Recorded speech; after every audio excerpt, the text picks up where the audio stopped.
बिहार विधानसभा चुनाव 2025 नजदीक आते ही सियासी दलों की सक्रियता तेज हो गई है।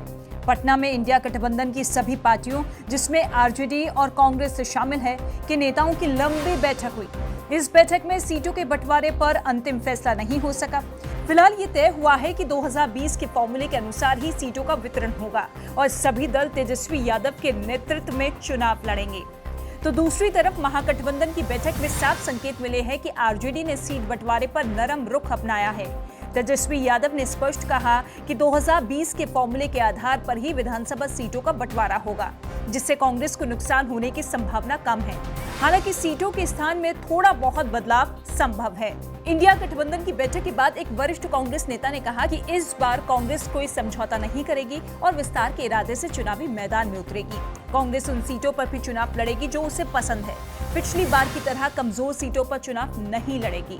कांग्रेस 65 से कम सीटों पर समझौता करने को तैयार नहीं है। जब उनसे पूछा गया कि क्या स्थिति में कांग्रेस अलग चुनाव लड़ेगी, तो उन्होंने सीधा जवाब दिया कि चुनाव तो साथ लड़ेंगे, लेकिन टिकट के लिए मजबूती भी दिखाएंगे। उन्होंने कहा कि बिहार में कांग्रेस का नया नेतृत्व दमदार तरीके से चुनाव लड़ेगा। कांग्रेस नेता ने दावा किया कि तेजस्वी यादव ने बैठक में स्पष्ट किया है कि आरजेडी 140 से ज्यादा सीटों पर चुनाव नहीं लड़ेगी। कांग्रेस बिहार सरकार से इन सवालों के जवाब मांगने वाली है। कई विभागों में 5 लाख से ज्यादा पद खाली है, इन पर भर्ती कब होगी? 7 लाख से ज्यादा संविदा कर्मी कार्यरत हैं, उनकी स्थायी नौकरी कब होगी?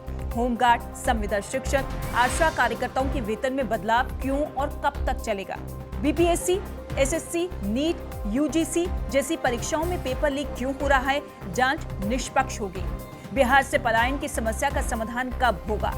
ये तमाम सवाल है जिनके जवाब जो है कांग्रेस पार्टी ढूंढती हुई नजर आएगी, क्योंकि अलग अलग जिलों में अब प्रदर्शन भी कांग्रेस पार्टी की तरफ से की जाएगी, सभाएं होंगी और उसमें सीधे तौर पर युवाओं और बेरोजगारी से जुड़े मुद्दे उठाए जाएंगे। इसी के साथ रोहतास जिले के कांग्रेस विधायक संतोष कुमार मिश्रा ने कहा कि कांग्रेस इस बार पूरे दमखम से चुनावी मैदान में है। पार्टी संगठन में बड़े बदलाव से कार्यकर्ताओं में विश्वास बढ़ा है। कांग्रेस पटना में वॉर रूम बनाएगी और पूरे प्रदेश में नीतीश सरकार के खिलाफ अभियान चलाएगी। कांग्रेस इस बार 70 या उससे ज्यादा सीटों पर चुनाव लड़ना चाहती है। हालांकि गठबंधन के तहत 70 सीट मिलना मुश्किल दिख रहा है। जब इसी के साथ उनसे पूछा गया कि क्या स्थिति में कांग्रेस तेजस्वी का साथ छोड़ेगी, तो मिश्रा ने कहा कि तेजस्वी यादव का साथ छोड़ने का सवाल ही नहीं है। इंडिया गठबंधन की सभी पार्टियां मिलकर चुनाव लड़ेंगी। सीट बंटवारे को लेकर बातचीत जारी है और कांग्रेस समझौता नहीं करेगी। इसी के साथ वरिष्ठ कांग्रेस नेता संजय कुमार तिवारी उर्फ मुन्ना तिवारी ने भी इस बात को दोहराते हुए कहा कि बिहार में इंडिया गठबंधन का नेतृत्व तेजस्वी यादव करेंगे। सीट बंटवारे पर बातचीत हो रही है, जल्द सहमति बन जाएगी। इस बार हर हाल में नीतीश कुमार को हराकर महागठबंधन की सरकार बनाएंगे, क्योंकि बिहार की जनता नीतीश सरकार से नाराज है। तो वहीं औरंगाबाद से विधायक आनंद शंकर सिंह ने भी मुन्ना तिवारी की बातों से सहमति जताई और कहा कि सभी दल मिलकर चुनाव लड़ेंगे और एनडीए को हराकर नीतीश कुमार को सत्ता से हटाएंगे।